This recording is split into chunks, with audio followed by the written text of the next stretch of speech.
വൈകുന്നേരം ചായ കുടിയെല്ലാം കഴിഞ്ഞ സമയത്ത് വീണ്ടും ഞങ്ങൾ നടക്കാനിറങ്ങി. കാരണം സമയം ഒരുപാടുള്ള കാരണം സമയം സത്യം പറഞ്ഞാൽ പോകുന്നില്ല. നേരത്തെ വന്ന കാരണം നമ്മുടെ കാര്യങ്ങളൊക്കെ നടന്നു. പിന്നെ ഞങ്ങൾ കുറച്ച് നേരം ഒത്തിരി കാഴ്ചകളൊക്കെ കാണാനുണ്ടായിരുന്നുണ്ട്. അപ്പോൾ പിള്ളേർക്കും തന്നെ ഒത്തിരി ഉണ്ടായിരുന്നു കാണാനും. കുതിരവണ്ടിയും സവാരിയും പിന്നെ കച്ചവടക്കാർ തന്നെ ചുറ്റിലുമുണ്ട്, പൂക്കാരും, അങ്ങനെ ഒരുപാടുണ്ടായിരുന്നു. പിന്നെ അത് കഴിഞ്ഞ് ഞങ്ങൾ നേരെ കുതിര സവാരി, കുതിരയിൽ കയറി ഞങ്ങളൊരു റൗണ്ട്സ് പോയിട്ട് വന്നു. എന്നിട്ട് ചായ കുടിച്ചിട്ട് ഫുഡും കഴിച്ചിട്ട് വീണ്ടും ഞങ്ങളിതാ റൂമിൽ വന്നു. അപ്പോൾ നാളെ നേരത്തെ എഴുന്നേറ്റ് പോകണം. അപ്പോൾ നല്ല തണുപ്പുമുണ്ട്. ആൾക്കാർ പിന്നെ ഇപ്പോഴും പോക്കും വരവായതുകൊണ്ട് നല്ല അനക്കമുണ്ട്.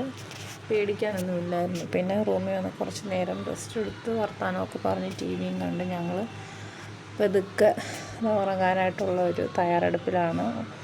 ഉറക്കം വരുന്നില്ല സത്യത്തിൽ, പക്ഷെ നമ്മൾ നേരത്തെ കിടന്നാലല്ലേ നേരത്തെ എഴുന്നേൽക്കാനൊക്കത്തുള്ളൂ. അങ്ങനെ നേരത്തെ കിടന്നു. രാവിലെ കുളിയെല്ലാം കഴിഞ്ഞ് ഓരോരുത്തരെ റെഡിയായി. ഞങ്ങൾ രാവിലെ 6 മണിയായപ്പോൾ ഇറങ്ങി. 6:30 ഫുഡൊക്കെ കഴിച്ചു. രാവിലെ ഇഡ്ഡലി ചായയൊക്കെ കഴിച്ചു. പിന്നെ മൊബൈൽ ഫോൺ നമുക്ക് അലൗഡ് അല്ലാത്തതാണ്. ഞങ്ങൾ എൻട്രൻസിൻ്റെ അവിടെ നമ്മൾ കൊടുത്ത് ടോക്കണൊക്കെ എടുത്തിട്ടാണ് പോയത്. അങ്ങനെ മുരുകനെ കണ്ട് പ്രാർത്ഥിച്ചു. നല്ല ദർശനമായിരുന്നു. നേരത്തെ പോലെ വലിയ തിരക്ക് കാര്യമായിട്ട് ഉണ്ടോ എന്ന് ചോദിച്ചാൽ അത്രയില്ലായിരുന്നു. പെട്ടെന്ന് തന്നെ പോകാൻ പറ്റി. 7:30 ഞങ്ങൾ കയറി. 10:30 ആയപ്പോഴത്തേന് തിരിച്ചു ഇറങ്ങി. പിന്നെ ക്യൂ നിൽക്കുന്നിടത്ത് മാത്രം അരമണിക്കൂർ നിൽക്കേണ്ടി വന്നുള്ളൂ. അധികം നേരം ഏതായാലും ചിന്നും വലിയ വഴക്കില്ലാത്ത കാരണം അതൊരു സമാധാനം.